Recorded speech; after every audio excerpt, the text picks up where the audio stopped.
There are many keys in Joyce's works. We think of the keys Jesus gives to St. Peter. Then in Revelation 1:18, coincidence? We find the keys of death and of Hades. They also turn up in Paradise Lost, Book 2, the snaky sorceress that sat fast by Hell Gate and kept the fatal key. She's Satan's daughter named Sin. She's also the one who lets Satan out of Milton's hell. And we note further that two crossed keys upheld by kneeling Brahmins form the Brahmatma's tiara. This Brahma, the ruler of the current yuga, keeps the divine tone, Aum, A-U-M, in a locked box in the temple of Asgartha. Material keys open the box. Only the tone can unlock the secret of nirvana. Gilbert and others have noticed many Eastern influences in Joyce's work. For instance, recall clownishly overdressed Kernan in The Wandering Rocks. As he's patting himself on the back for having got round Crimmins, booking an order for his firm, he primps, thinking, "Aham, knight of the road, aham, hot spirit." Claritas drives us to aham, aham, the Hindi word for the generative self, the first part of the primordial mantra. As Joseph Campbell says, all is the manifestation of a self-giving power, Brahman, that is transcendent and yet immanent in all things as the self, Atman, of each. The generative power of that presence, Aham, is what is to be recognized and experienced in all beings. The Hindu version of progress is circular, similar to Vico's, but unlike Vico's tertiary view, the Hindu round is quaternary, like the 4 books of Wake.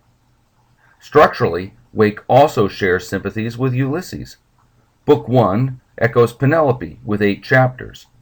Books 2 and 3 have 4 chapters each, and the final book, the shortest, is actually a brief ricorso, which ends in the middle of the sentence that began Book 1. As the 4 books together total 17 chapters, could this be an enthymeme with the middle term not attached for educational purposes? Now compare the Brahmic day. In Hindi epics, details of the fourfold cosmology emerge, covering the 4 ages or epochs of existence. These eras, or yugas, are named, and excuse my pronunciation, the Satya Yuga, the Treta Yuga, Dvarpa Yuga, and the Kali Yuga. Together, they total 1 Brahmic day, 1 day in the life of the creator god Brahma, in whose dream we all live. That day cycles endlessly. However, there is some ambiguity about the length of each one. The Srimad Bhagavatam interpretation lists them as above. We note they fall into the ratio of 4 to 3 to 2 to 1.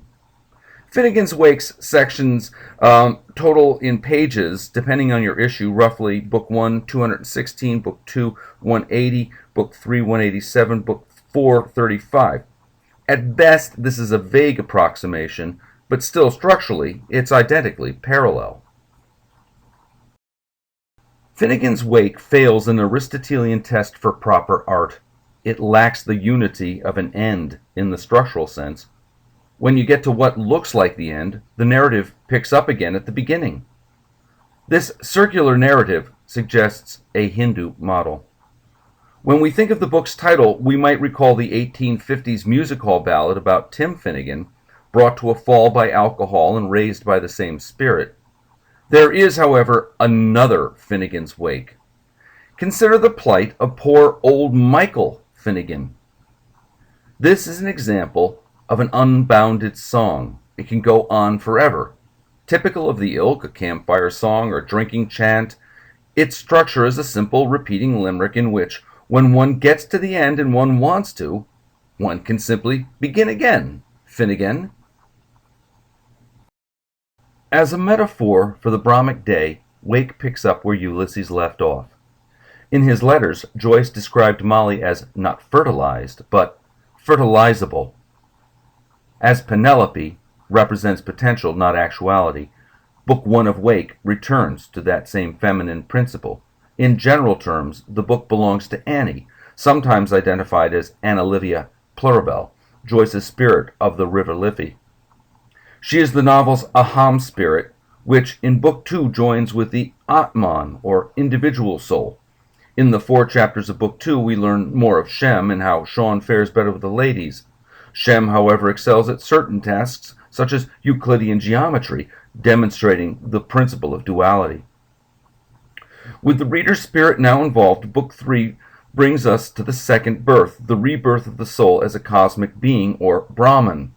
In Chapter 1, Sean's delivery is over a waterfall in a barrel. Chapters 2 through 4 describe various images of reproductive behavior. Book 4, the brief ricorso, leads us into an infinite loop, a single narrative thread which, unlike a particular life, never ends. To loosen one end of narrative's contingency, Joyce turned a story to get into a chant to sing. If we now go back to Stephen's quote, we note that the text has been stripped as far as possible of any remnant of what might be termed a style, anything approaching naturalism at least.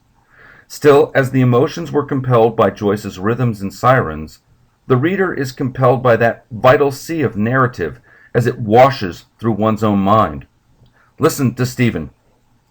The dramatic form is reached when the vitality which has flowed and eddied round each person fills every person with such vital force that he or she assumes a proper and intangible aesthetic life. Note that Joyce has Stephen say persons repeatedly, not characters.